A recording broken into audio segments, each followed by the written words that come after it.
Jorge Fernández Díaz es escritor y periodista, columnista del diario La Nación. Publicó, entre otros libros, El dilema de los próceres, Mamá, Fernández, Corazones desatados, La segunda vida de las flores, La logia de Cádiz, La hermandad del honor, Alguien quiere ver muerto a Emilio Malbrán y Las mujeres más solas del mundo. Ocupa el sillón Juan Bautista Alberdi en la Academia Argentina de Letras y hoy, en el ciclo Verano Planeta 2021, estamos presentando su último libro, La traición. Jorge, bienvenido. Muchas gracias, Nino. Por estar Un placer estar con vos. nuevamente en el ciclo, en este curioso modo de llegar a la gente, ¿no?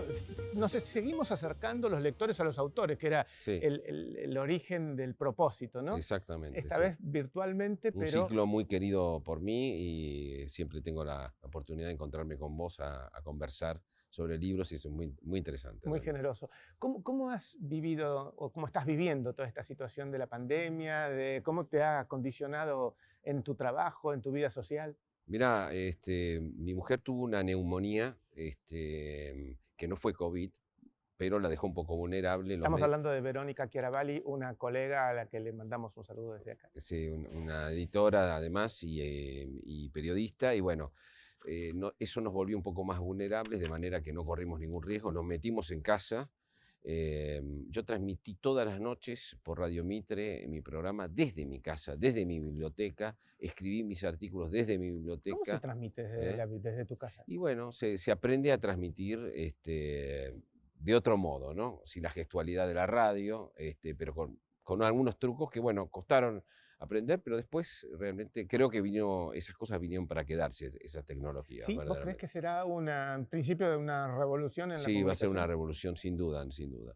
Y después escribir desde mi biblioteca tuvo sus cosas buenas, digamos, ¿no? Sus cosas interesantes. Yo cada vez mis artículos los escribo más desde mi biblioteca, leyendo libros, estudiando historia, política, etcétera. Y bueno, lo que sucedió particularmente fue que yo tenía terminado un ensayo de 1000 páginas, este, mm, para Planeta, que un poco fundían mis artículos más imperecederos con un diario personal, con una crónica política de lo que me había ocurrido a mí desde los 18 años hasta aquí. Bueno, un libro tremendo que me costó muchísimo. Cuando lo teníamos listo, cae la cuarentena. Y entonces me dice Nacho Iraola, el director editorial de Planeta, mira, no hay mercado para esto, no saquemos esto ahora, son 1000 páginas, ¿por qué no escribís una novela? Aprovechar la cuarentena y escribís una novela. Bueno, eh, eso fue un gran reto para mí, porque escribir una novela de Remil, es la tercera Claro, novela de después Remil, del Puñal y la herida, Puñal y la herida, que seguimos guiándonos de la mano de ese infame de Remil. del Eso. infame espía, un espía, son novelas de espionaje político y bueno, ¿sabés lo que fue escribirlo dentro de casa, con ayuda? Por supuesto tuve ayuda, tuve gente digamos, gente especializada en intelectuales de la inteligencia, del mundo de la defensa, historiadores, Sí, porque es que un mundo muy opaco, muy de yo, Paco, subterráneo. yo en general no me doy con agentes ni como periodista, ni como novelista me doy con agentes de la AFI, ni cosas por el de la CIDE, ni nada, porque me parece un poco intoxicante. Tal vez No, ellos contigo sí. no, yo no, si son fans de Remil, muchos de ellos, pero no son, ni no, yo no estoy cuestionando a periodistas de investigación que si lo hacen y lo tienen que seguir haciendo, acá y en Claro, todo el mundo, por claro, supuesto, claro, ¿no? claro. Pero yo me mantengo un poco con el nivel de los intelectuales, los que enseñan en la escuela de inteligencia, los que enseñan en la escuela de defensa, los que enseñan, que esos son intelectuales que hablan conmigo mucho, o detectives o espías del mundo de la inteligencia criminal, que tienen muchas ideas. Pero en este caso, además, tuve al teléfono tenía que pedir ayuda. Por ejemplo, todas las partes médicas de la novela, yo le pedí ayuda a López Rossetti. Lo llamaba al doctor A López Daniel, Rossetti sí. a cualquier hora y le decía, che, necesito que balen a un tipo de determinada manera, que luego le pase esto, que luego lo internen. Y él iba y me hacía una especie de historia clínica al revés. Claro. ¿Viste? Cada vez que yo llamaba decía, este loco, ¿qué quiere? Decía López Rossetti, ¿no? Por ejemplo, una cosa sobre veneno, no quiero espolear la Sí. novela, ¿no? Bueno, pero pará que tengo que estudiar un poco toxicología, bueno, todo fue. Pero hubo Alconadamón, bueno, las denuncias, cómo deberían ser, eh, o tantos otros que me estoy olvidando en este momento, una lista de amigos que me permitieron desde mi casa saldar algunas deudas o dudas que yo tenía con asuntos en una trama compleja que no se me había ocurrido durante esta cuarentena, que ya venía de antes, que se me ocurrió en París, pero que bueno, tuve que escribirla encerrado, digamos, ¿no? En Eh, 7 meses. Te quiero preguntar algo que una vez le escuché a Manucho Mujica Lainez, diciendo que él era tributario de su condición de periodista, el escritor que había sido, que él no hubiera podido ser escritor si no hubiera sido antes periodista. Yo en ese momento me sorprendí, porque yo pienso que, bueno, es un escalón así, Sí. mucho más importante, la literatura. ¿Qué sentís vos? ¿Sos tributario? ¿Le debes algo a tu condición de periodista, el escritor que sos hoy? Yo era escritor, digamos, desde antes de ser periodista, y de hecho entré al periodismo como si fuera a una bohemia, ¿no? A una especie de bohemia literaria donde se hablaban, ¿no? Esas viejas redacciones que vos también conociste y que fueron toda una escuela Una en escuela. sí misma, ¿no?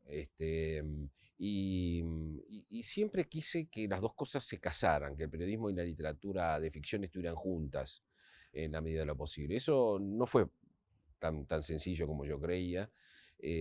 Pero tengo que decir que cuando salía a la cancha de verdad, que por ejemplo, cuando estaba en La Razón, yo tenía 24 años, La Razón de Timerman, Lainho y Timerman, ¿no? Ese momento tan particular donde Félix terminaba uno y Laínez. empezaba otro, Félix Lainho y Jacobo Una Timerman. generación de periodistas que... Imagínate lo que era eso, Increíble. increíble. Y yo escribía, era redactor de sucesos, dirían en España, o sea, de policiales, y yo quería ir por delante de la policía, como, ¿no? E investigar y qué sé yo. Y bueno, ahí empezaron una primera experiencia que es que nosotros sabíamos, Nino, muchas cosas de la mafia del fútbol, de la mafia, de la industria de los secuestros extorsivos, que en ese momento estaba en auge, y de Sí, otros muchos temas, que no se sabía pueden publicar. que no se podían publicar. Se Entonces, supone, dicen, ¿no? Que el periodista publica el 20% de lo que por sabe. eso. Entonces, a mí siempre la ficción me dije, bueno, ¿por qué no contar lo que sabemos? Pues no podemos probar. Bueno, pero lo puedo contar como novela. Me permitieron contarlo por entregas, hice era unos folletines en la vieja La Razón La razón. vespertina, Claro, vespertina, vespertina, sí. claro, la que llegaba a todos los cafés populares de Buenos Aires, e hice varios folletines. Entonces, después volví a hacer lo mismo con la vida privada, ¿no? Es decir, la vida privada no podía contarse en los medios de comunicación porque nadie quiere desnudarse del todo y contar cosas, un amante, de esto, de aquello. Entonces, muchas veces para contar la verdad yo tenía que hacer literatura para contar lo que yo sabía. Y creo yo que llego a Remil, que es este agente de inteligencia, porque me permite, esa novela de espionaje político, me permite contar cosas que yo sé que son así, cuando se caen las máscaras, cuando se ve la trastienda del poder crudo, puro y duro, sin discursos, sin buenas intenciones, sin mentiras ni nada, ¿no? Así que así nació Remil y así siguió en la tradición. ¿Sos de alguna forma nostálgico de esa bohemia de los medios que vivimos? Sí, sí. Yo no extraño trabajar en las redacciones después de, este año cumplo 40 años, ¿no? En el periodismo. Pero yo hace 5 años que ya no estoy en las redacciones, donde me crié. Yo me crié en las redacciones. eh, de aquí, de Neuquén, de La Razón, en Abril, perdón, en Perfil, en Atlántida y en La Nación, ¿no? Y siempre encontré en esos lugares gente erudita, gente maravillosa, gente, bueno, algunos no muy recomendables, Sí. ¿no?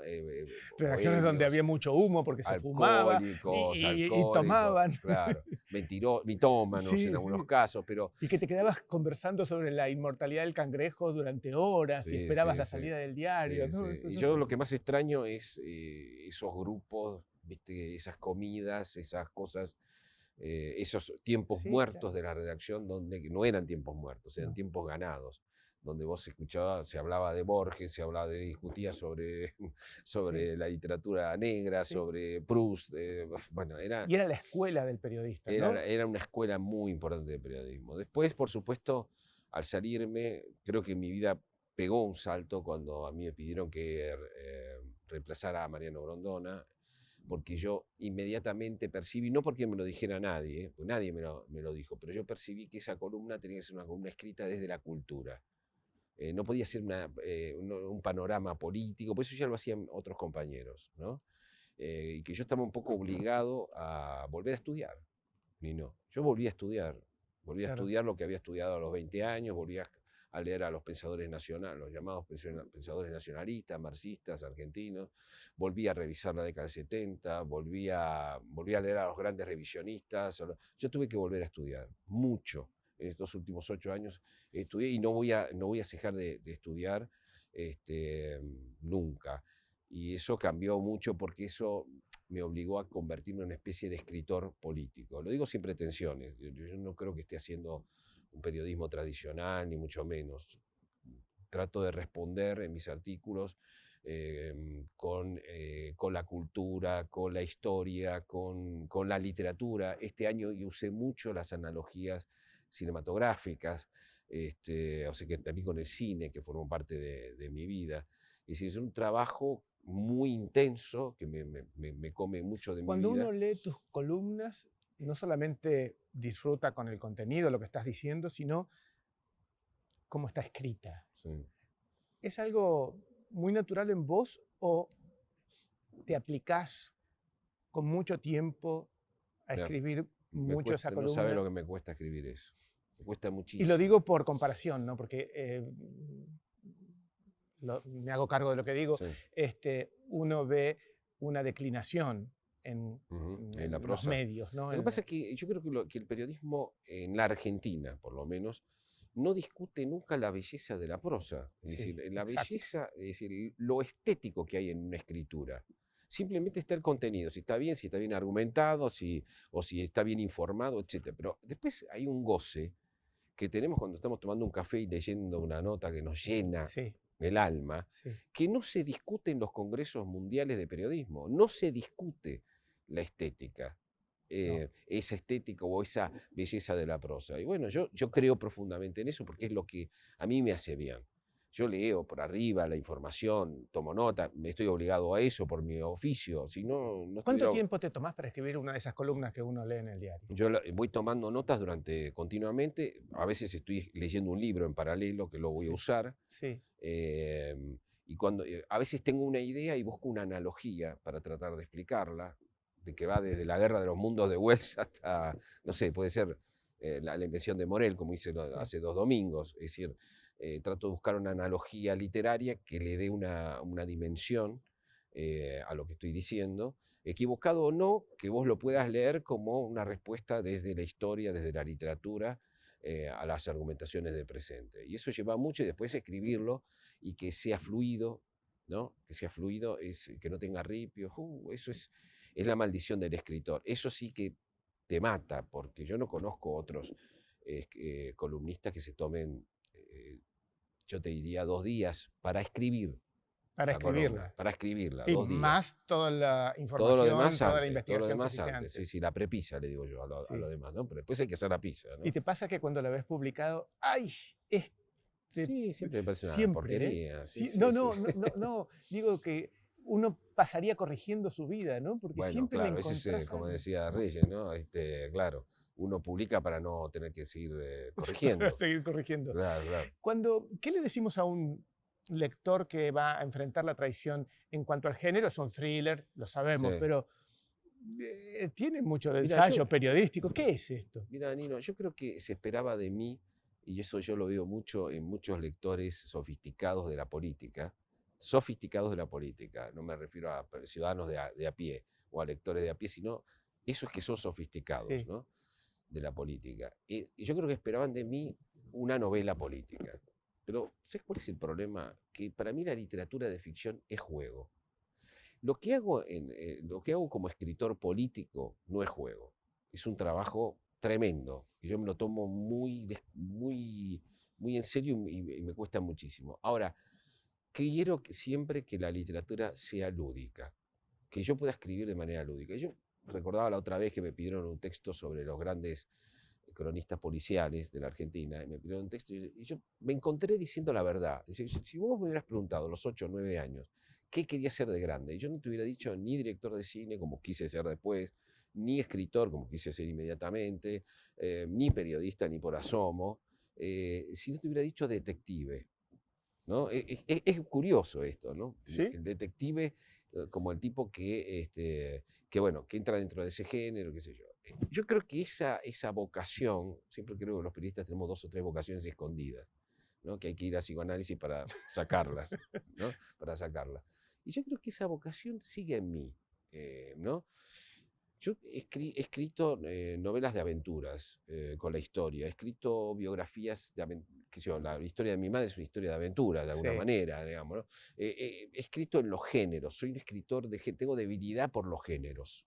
Me gustan los géneros populares, me gusta el romance, por supuesto, a la manera un poco retorcida en que yo la escribo, digo, ¿no? Pero me gustan los géneros. Y creo que la novela de detectives es una debilidad que viene de la infancia. Después, por supuesto, tuve un momento donde yo solamente leía policiales, tuve que desintoxicarme porque fue un momento muy, muy fuerte, ¿no? Y Sí, entonces, será un juego y es lúdico, pero sigue uno siendo un cuando juego, lee, irremediablemente el lector está relacionando con situaciones es de la verdad, es verdad. actualidad, de Yo verdad. quería crear un detective creíble en la Argentina, algo que Borges en el 33 dijo que no era posible. ¿Por qué? Como tantas cosas que vio, la vio antes, digamos, ¿no? Porque el ánimo argentino no es como el anglosajón a favor de la ley. Un delator acá es un buchón de cuarta, en un mundo anglosajón Es un es un ciudadano ciudadano probo, ¿no? honorable. Honorable y probo. Y la policía es vista como una mafia, decía Borges. Después, efectivamente, la policía, en cierta medida, no quiero decir toda la policía, pero una parte de la policía se Sí. convirtió en lo que Borges creía que era efectivamente una mafia. Es decir, el detective, el comisario ese que nosotros vemos en Marcari, que vemos en Camilleri, que vemos ese hombre bueno, abnegado, sufrido, en Sí, claro. Wallander de Mankell, eh, no tiene verosimilitud. Hay muchos críticos que han escrito sobre este asunto. Gamerro, que es para mí el mejor de todos, ha hecho un decálogo de por qué no funcionaba un mito argentino, un detective argentino, digamos, ¿no? Entonces, en una búsqueda del detective argentino, después de haber fallado varias veces, yo encuentro un espía que es un espía, un detective, que es en realidad un criminal de Estado. Y yo digo, yo creo que un criminal de Estado me lo vas a creer, ¿no? Si sos un lector. Es decir, un espía que por supuesto en la Argentina significa espiar la política y hacer chanchullos en la política. Y por lo tanto que sea infame en el sentido de que hace lo que tiene que hacer de una manera poco recomendable, aunque yo me tomaría una cerveza con Remil, Así. por supuesto, ¿no? Yo me tomaría mucha cerveza con Remil. Eh, y me parece a mí que el gran orgullo, Nino, porque hemos hablado varias veces y hemos presentado juntos tanto El Puñal, La Herida, y Sí. ahora estamos presentando La Traición, el gran orgullo es que voy a un lugar y me dicen, Remil tal cosa, Remil tal otra, o ¿por qué Remil tal otra? O llego a España y entro en el país de Madrid y toda la cúpula del diario son fans de Remil. Eh, o sea, se convierte, ¿Qué te produce eso es cuando vos has escrito impresionante. eso y resulta que intervenís Me en el siento el pibe espíritu de de la 8 gente? años, el pibe de Claro, 8 años que quería eso ser un debe ser detective. increíble. Por lo tanto, a ver, esta no es una novela, por eso te digo que muchos dicen, no, esta es una novela política de Fernández Díaz. No, no, es una novela de detectives sobre la política. Ahora, ¿por qué es verosímil? Y Por lo que vos preguntás. Es verosímil porque, porque, digamos, el mundo Remil es una realidad virtual. Pero es una realidad virtual, es decir, no es la realidad, pero es una realidad tremendamente parecida y equivalente, donde suceden cosas, un terreno donde suceden cosas que nosotros sabemos que suceden, ¿eh? Siempre dentro de un género. Ese género quiere decir persecuciones, suspenso. ahora, ¿cómo se instala afuera? Porque eso que estás pintando, como decía García Márquez, en Latinoamérica es más fácil hacerles creer una fantasía, pero tiene repercusiones fuera, donde la realidad es distinta, Sí. porque estas cosas son más creíbles entre nosotros, ¿no? Claro, porque Nino, uno se podría preguntar, ¿es tan frondosa y escandalosa la realidad política argentina, y hay tanto desastre, escándalo, quilombo, todo el tiempo, que uno dice, ¿qué vas a necesitar hacer además, crear una realidad virtual Sí. donde si nunca vas a poder superar la No, realidad? claro. Bueno, en cierta medida es cierto. Lo que pasa es que cuando vos entras en esta realidad virtual, vos sentís que muchas cosas que viste o estuvieron cerca tuyo están explicadas desde atrás. Y están explicadas en su intimidad y en su interrelación. Entonces me parece que en ese sentido funciona. No es que yo lo tenga totalmente consciente. Yo escribo lúdicamente. Esto se me ocurrió en París, esta historia Sí. se me ocurrió porque estuve dos meses en París, becado, y cuando viajaba de París a Sevilla a dar una charla en el aeropuerto de Orly. Yo digo, se me ocurre esa pregunta que se me ocurre siempre en un thriller político. Yo creo que voy a hablar de alguien que no me gusta a mí, que es Tom Clancy. A mí no me interesó No nunca te Tom gusta. Clancy, pero es canónico en el sentido de que es un thriller político que aquí no tiene tradición en la Argentina y que en el mundo anglosajón lo tiene, ¿no? Un thriller político es una pregunta respondida, contestada con imaginación más conocimiento. Esa pregunta, por ejemplo, en La Casa del Octubre Rojo, que es una película bastante decente, una vieja película de los Sí. 80, bastante decente, con Alec Baldwin y Sean Connery, es parte de una pregunta. ¿Qué pasaría si un comandante de un submarino ruso cruza la línea y avanza con sus misiles nucleares hacia Estados Unidos sin dar explicaciones? ¿Qué pasaría? ¿Cómo reaccionaría Rusia? ¿Cómo reaccionaría Washington? ¿Cómo reaccionaría? ¿Qué pasaría? Bueno, ¿Y cuál fue tu pregunta en Orly? la pregunta de Norlí fue, ¿qué pasaría si un referente social que visita habitualmente al Papa y que es un ex guerrillero se cree la mentira de que hay un Estado, de nuevo hay un Estado prerevolucionario en la Argentina, que hay una dictadura militar, la herencia de la dictadura militar en el poder, y que llegó la hora de los pueblos y que finalmente la iglesia de los pobres va a acompañar y quiere hacer un acto insurreccional, un acto publicitario al estilo que hizo en la tablada Oriana Merlo. ¿Qué pasaría? Y la respuesta, dije, bueno, Pero vos no estabas en Orly, vos estabas en tu cabeza, sí, porque sí, sí, sí. ¿qué fue lo que pasó ahí? Nada, nada, nada. Estábamos sentados esperando, estaba lleno de gente para viajar. Viajamos mal. Pero Orly, además Orly para mí siempre ahí habían transcurrido muchas historias de espionaje que yo había Claro, leído. claro. Y dije, ¿qué pasaría si? Y creo que el Vaticano, alguien para ayudar al Papa, trataría de contratar un servicio de inteligencia paralelo para que tratar de que las cosas no llegaran a mayores y no le manchen la sotana al Papa, digamos, ¿no? El puñal, el original del puñal se lo diste a Arturo Pérez Reverte, Sí, sí, sí. que es un gran amigo tuyo. Un gran amigo, sí, sí. ¿Tuvo algo que ver con la traición, Arturo? Sí, porque cuando llegué a Sevilla, que es cuando dimos esta charla, era un seminario sobre España interesantísimo, interesantísimo. Que Verónica y yo fuimos y no pudimos evitar anotar todo lo que íbamos de invitados, pero nos sentamos y era tan interesante lo que decían que empezamos los dos a anotar cosas porque hablaban eruditos de Claro, izquierda, derecha, claro. fue realmente extraordinario. Pero íbamos todas las noches a comer con Arturo. Y yo le cuento la idea esta germinal, ¿no? Entonces empezamos a discutir esta historia. Y después yo me di cuenta junto a esta historia estaba necesariamente un friso de progresistas que habían dejado de ser progresistas porque habían aceptado que la corrupción estaba bien, que se plegaban a estrategias autoritarias, setentistas que creían, porque aquí hubo una gran glorificación del setentismo, de Montoneros, principalmente de Montoneros, ¿no? De Arp también, pero principalmente de Montoneros. Esos muchachos que peleaban por la democracia, ¿no? Por la democracia no peleaban. Vamos a empezar por ahí. No peleaban por la democracia. Peleaban por una dictadura del proletariado o dictadura popular, según si eras más nacionalista o más Claro. guevarista en ese momento, digamos, ¿no? Es decir, hay una especie de adulteración y de juego irresponsable y de enajenación creado ¿no? De que estaban bajo una dictadura, que había condiciones revolucionarias, eh, digamos, que se metían presos corruptos porque estaban en un revanchismo estilo la Revolución Libertadora. Todo mentira, todo era virtual. Eso sí que era un juego virtual, pero bueno, alguien podía tomárselo en serio, ¿no?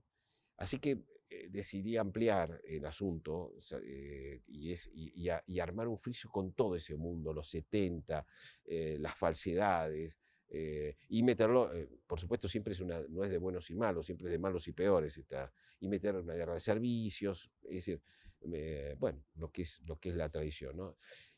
El problema es que esta novela, al revés, tiene dos características que no tenían las anteriores. Primero, transcurre en la pura actualidad, en un andarivel de actualidad periodística. Arturo me llamó alguna vez mientras yo lo estaba escribiendo y le digo, mira, esto es así lo que estoy haciendo. Es como si vos escribís una novela donde un miembro de Podemos está manejando los servicios de inteligencia y decide pinchar los teléfonos al país de Madrid.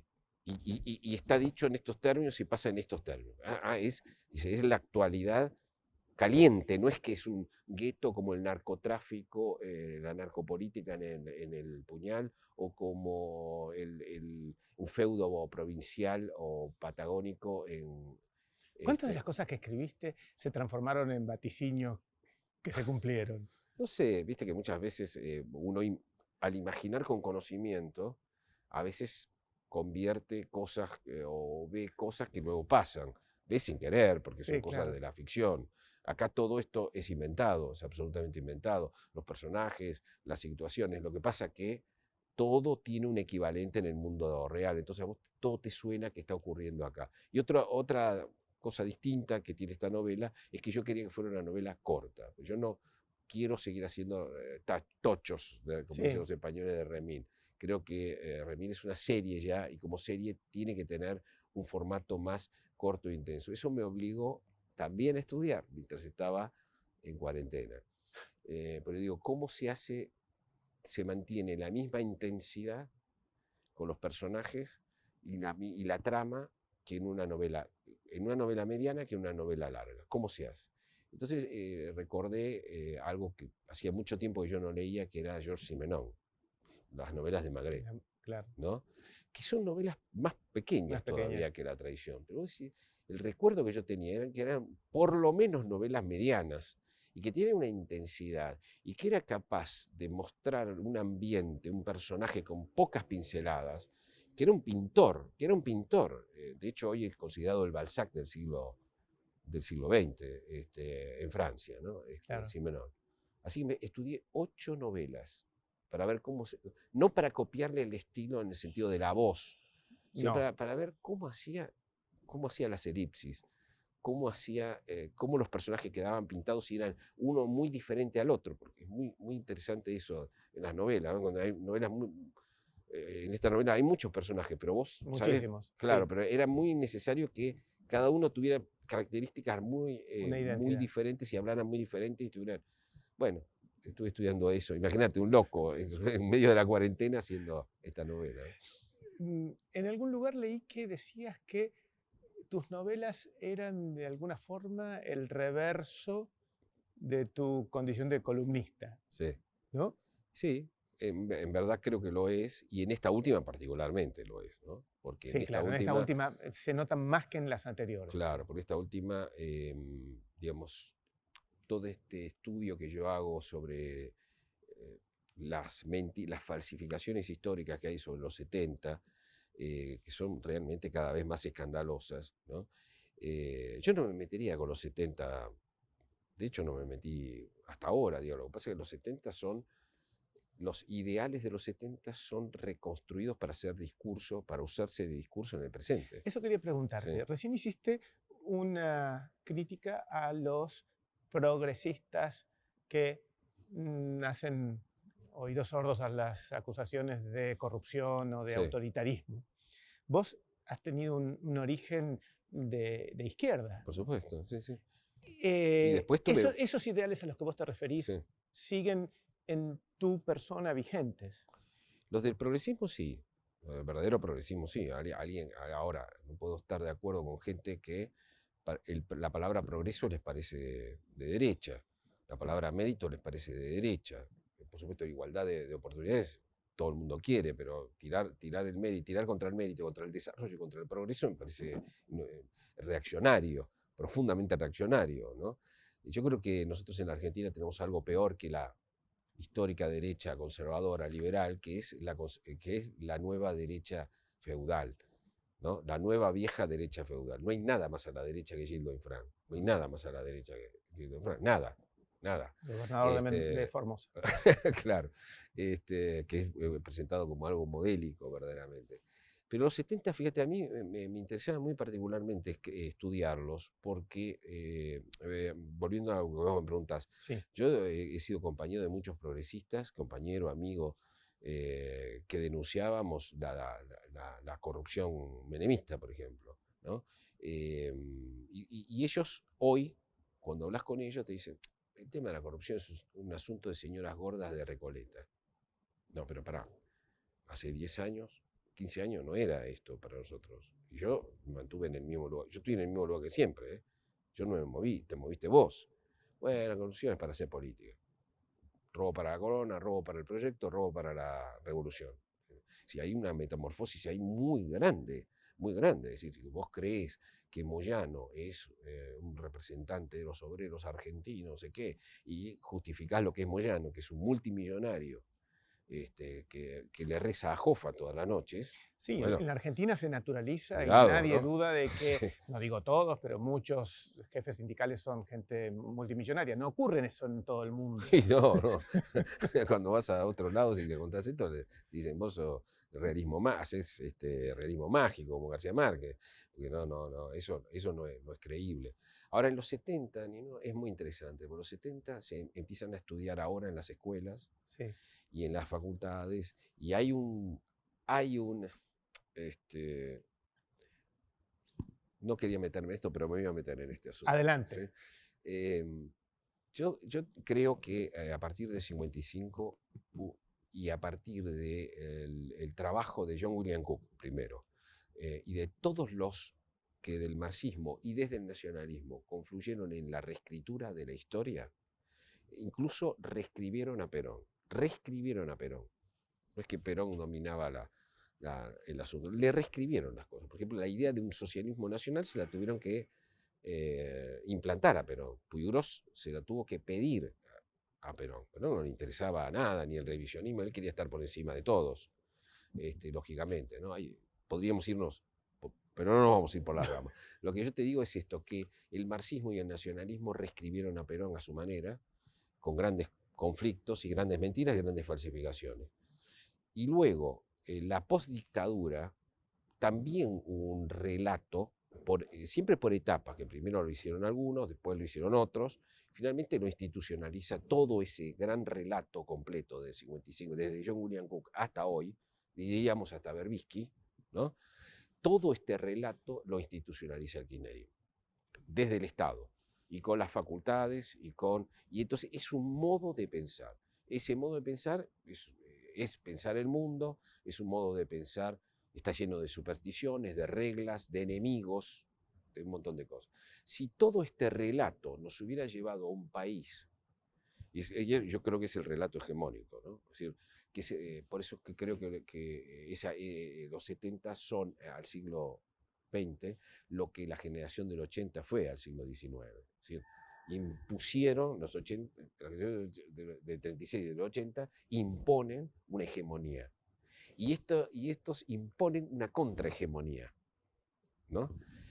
Por eso es que a mí me parece importante desmontar las dos hegemonías, ¿no? Los grandes historiadores profesionales en el 83, con la llegada de Alfonsín, llegaron a la conclusión, Hilda Sábato, muchos, bueno, integremos, la historia es revisionistas más liberales, no liberales, ¿no? Claro. Integremos. Bueno, yo lo que creo que ahora hay un relato grande, enorme, que llega a la literatura también, y que ese relato es una cárcel mental. Nosotros no podemos desarrollarnos porque vivimos esa enorme superstición Que nadie puede sacar los pies del plato. Claro, y además que atraviesa las clases medias, las burguesías ilustradas, atraviesa todo, digamos, ¿no? Es un gran relato, es un relato extraordinario, y yo tengo enorme respeto por esos escritores, porque han reescrito, ojo, han reescrito la historia, me saco el sombrero. Ahora, considero una obligación discutir esa. No hay, los setentistas siempre son buenos en las novelas argentinas, en términos generales, digo, no, hay excepciones. Los progresistas, todos nos consideramos progresistas, entonces son buenos. Los malos son los ricos, los buenos son los pobres. Es decir, hay una serie de categorías muy burdas, pero que están de hecho en la cultura argentina y específicamente en las novelas. Por eso un amigo, no puedo decir porque Gonzalo Garcés, que es también un gran escritor, dice, pero esto es gravísimo, porque es una novela popular donde por primera vez se cuestiona a las vacas sagradas. No se las cuestiona, porque sigue siendo una novela de detective, no jodamos, no estoy haciendo un tratado acá. Sí, en algún momento lo voy a hacer, pero no es este el caso, digamos. Mencionaste recién a Perón y como el personaje, o quien aparece acá muy fuertemente aludido, es Bergoglio. Sí, Y te escuché decir a vos sí. que vos crees que Bergoglio hubiera preferido ser Perón a ser Papa. Yo creo que sí, yo creo que sí. Los que lo han tratado muchísimo te dicen, mira, es como hablar con un intendente del conurbano bonaerense. O sea, sus preocupaciones son tremendamente políticas y no pastorales o Sí, y cosas por el sus gestos, por y mínimos, también sus son gestos de lectura y política, sí. sí, sí, absolutamente.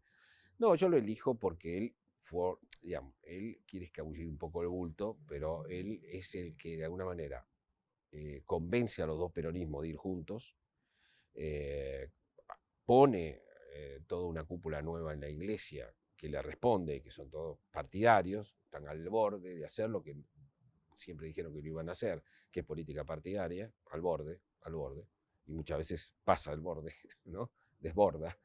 Eh, y bueno, entonces, digamos, un conservador popular como Bergoglio, curiosamente, que responde a otro conservador popular, idealmente que era Perón, se convierte en un progresista en la Argentina y conduce una santa alianza progresista donde están los setentistas, es una ridiculez absoluta. Es lo que vos eh, llamás la nueva Santa la Alianza. nueva Santa Alianza, sí, yo la quise poner acá pero te digo, a ver, el propio Bergoglio es el inventor, el que, digamos, es el que compra el lawfare, la teoría del lawfare, como dice prestigiosísimos constitucionalistas, es un disparate, es un verdadero disparate jurídico y político. Eh, bueno, entonces, digamos, me pareció un personaje, ya estaba, ¿te acordás? En La Herida, En la ¿no? herida, Donde se sí. le había perdido pero menos implicado políticamente. Siempre es un fantasma, porque no es que aparece Bergoglio, ¿no? Pero sí aparece algún personaje que están cerca de él, ¿no? ¿Has tenido repercusiones ya que te han llegado devoluciones de los lectores Devoluciones sí, sí, y devoluciones, pero no, todavía no la iglesia argentina que dijo? No no, sabes. no, no sé nada. Bueno, contame, A ver, tampoco me quiero meter con la iglesia argentina. En la iglesia argentina yo conozco un montón de cuadros del catolicismo, curas que están horrorizados con las cosas que hacen los bergolistas, ¿no? claro, No lo pueden creer. Y tienen un miedo bárbaro, ¿no? Vos seguro. decís una cosa y te mandan a Sí. Mozambique, Además es ¿no? la única monarquía absoluta que existe sobre la Claro, tierra. Así que, absolutamente, ¿no? ya para ir finalizando, Jorge, Remil, Sí.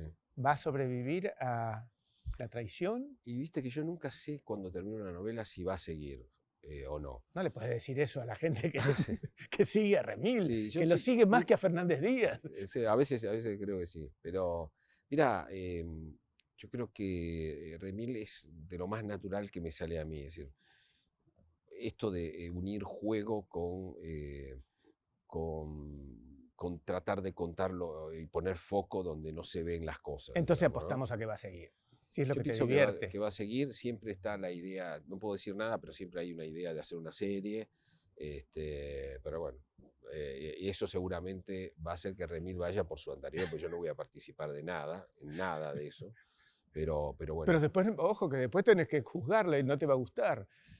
si no me gusta no voy a decir nada. Bueno, Jorge, muchas gracias. Gracias a vos. En Lino, serio, muchas siempre un gracias a vos. placer Como tener siempre, estas charlas contigo. como siempre, gracias. Gracias. Bueno. Y nosotros volvemos a vernos en la próxima entrega del ciclo Verano Planeta 2021. Gracias. ¿Estás jóvenes? ¿Salió? Muy bien. Salió. Bueno, buenísimo.